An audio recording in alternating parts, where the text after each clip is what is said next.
Cette vidéo est sponsorisée par Karl Marx, l'homme qui a prédit la chute du capitalisme, mais qui n'avait pas vu venir qu'il s'effondrerait sous le poids de sa propre bêtise morale, avant même celui de ses contradictions économiques. Quo vadis Deutschland? Où vas-tu, Allemagne? La question, vieillie de 130 ans, tirée d'un roman sur la Rome de Néron, n'a jamais résonné avec une telle violence qu'aujourd'hui.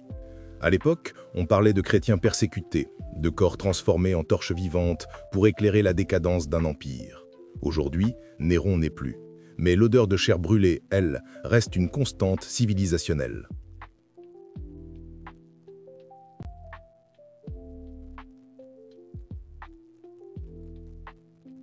Sachez d'ailleurs que le cadavre du jour a été sélectionné par nos mécènes les plus dévoués sur Patreon. Ils ont décidément un goût exquis pour le macabre. Car oui, l'Allemagne contemporaine, ce pilier de l'Europe, ce miracle économique d'après-guerre, est en train de s'immoler sur l'autel de ses propres contradictions.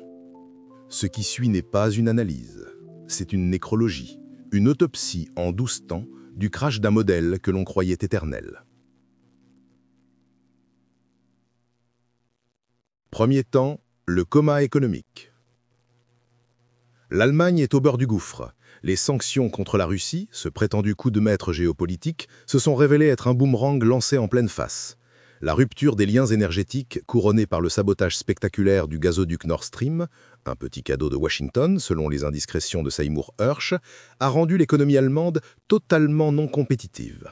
La désindustrialisation n'est plus un risque, c'est un processus achevé, irréversible. Des centaines de milliers d'emplois s'évaporent, l'inflation galope, et pendant que l'économie allemande rétrécit comme une peau de chagrin, celle de la Russie, la nation paria, affiche une croissance insolente. L'impérialisme passager, celui du profiteur allemand, a vécu.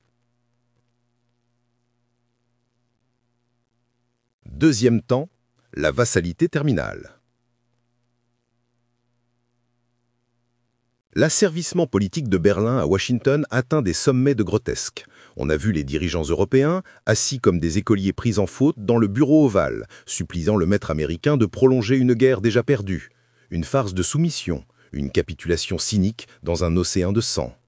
L'Allemagne s'est laissée entraîner dans le bourbier ukrainien, sachant pertinemment que Kiev ne pouvait gagner. La stratégie était simple, saigner la Russie à blanc, par un cocktail d'armes, de sanctions et d'isolement diplomatique.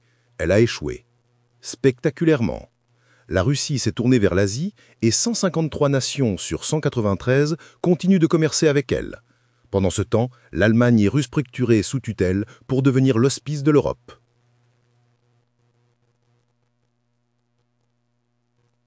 Troisième temps, la débâcle militaire. Soyons clairs, l'OTAN a perdu la guerre en Ukraine. Les troupes russes avancent sur tous les fronts. Les oblasts de Lugansk, Donetsk, Zaporojie et Kherson sont russes et le resteront. Si le conflit s'éternise, d'autres suivront. Le bilan fin août 2025 est apocalyptique. Plus d'1 700 000 soldats ukrainiens morts ou disparus. Face à eux, 700 000 Russes, supérieurs en artillerie, en missiles, en tout. L'effondrement du front n'est qu'une question de temps. Le sommet d'Anchorage entre Poutine et Trump l'a confirmé. L'Amérique se débarrasse du dossier ukrainien et laisse ses esclaves européens gérer la défaite la plus humiliante de leur histoire récente. L'Europe n'est plus seulement l'arrière-cour des États-Unis, elle devient aussi celle de la Russie.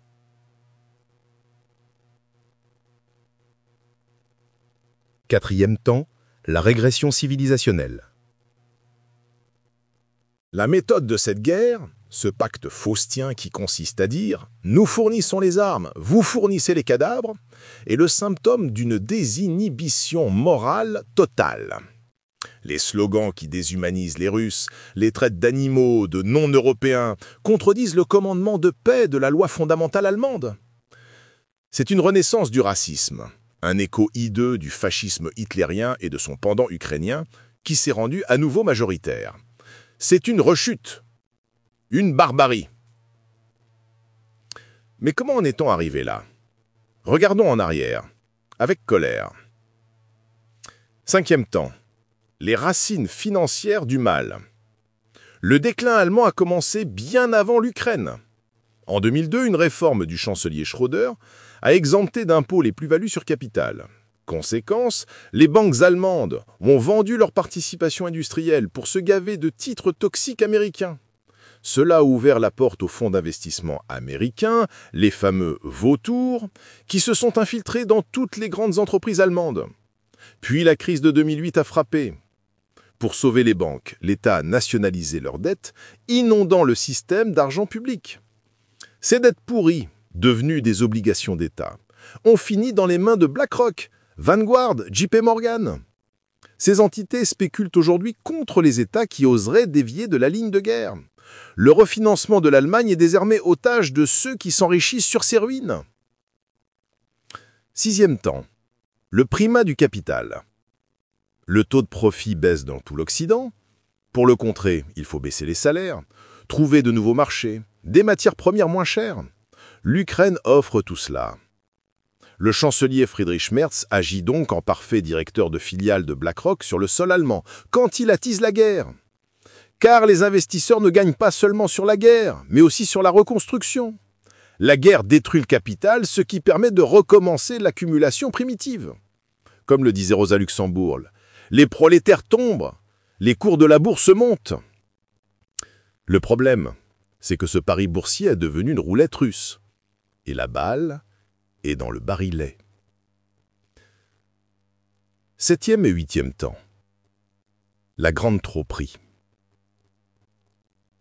La cause principale de la guerre est l'expansion de l'OTAN. L'Allemagne aurait pu l'empêcher. Elle ne l'a pas fait. L'ancien secrétaire général de l'OTAN, Stoltenberg, l'a avoué lui-même. La guerre a commencé en 2014, avec le coup d'État organisé par l'Occident sur le Maïdan. Les accords de Minsk n'étaient qu'une ruse pour gagner du temps. L'OTAN voulait cette guerre. Et pour la faire accepter, on a servi aux Allemands le plus grand mensonge de propagande depuis 1945.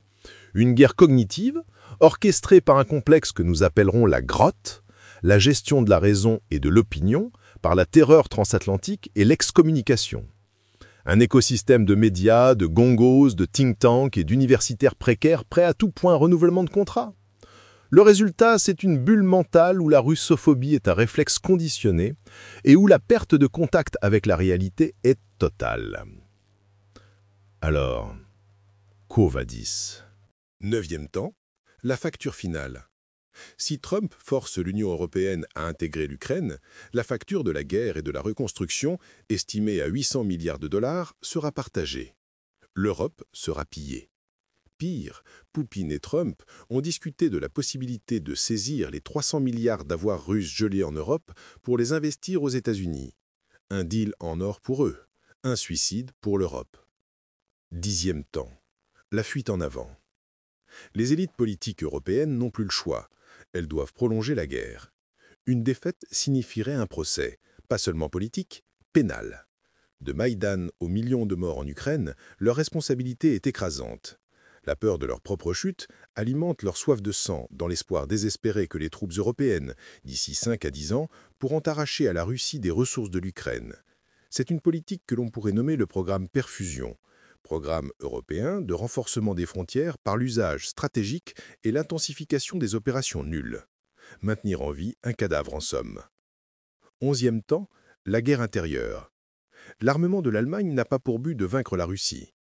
Il a pour but de mater sa propre population, d'abolir la démocratie et d'instaurer un état d'urgence permanent pour que le cartel au pouvoir puisse se maintenir. L'UE, ayant échoué en tant que projet de paix, tente de survivre comme une machine de guerre zombie. 12e temps, le silence des agneaux. Et tout cela est possible car il n'y a pas d'opposition. Le courage civique est paralysé. L'accoutumance au contrôle et tactique de la période Covid, la propagande de guerre, la digitalisation de l'existence, tout a concouru à anesthésier les esprits. Le capitalisme numérique endort les gens en tant que consommateurs, tout en les exploitant et en les manipulant en tant que sujet politique. Le résultat est un pays en pilotage automatique, sans résistance, qui replonge dans la barbarie avec un haussement d'épaules collectif. Le départ de cette course à l'abîme ne peut être forcé que par une opposition fondamentale. Mais les Allemands, pour l'instant, somnolent en attendant leur propre fin.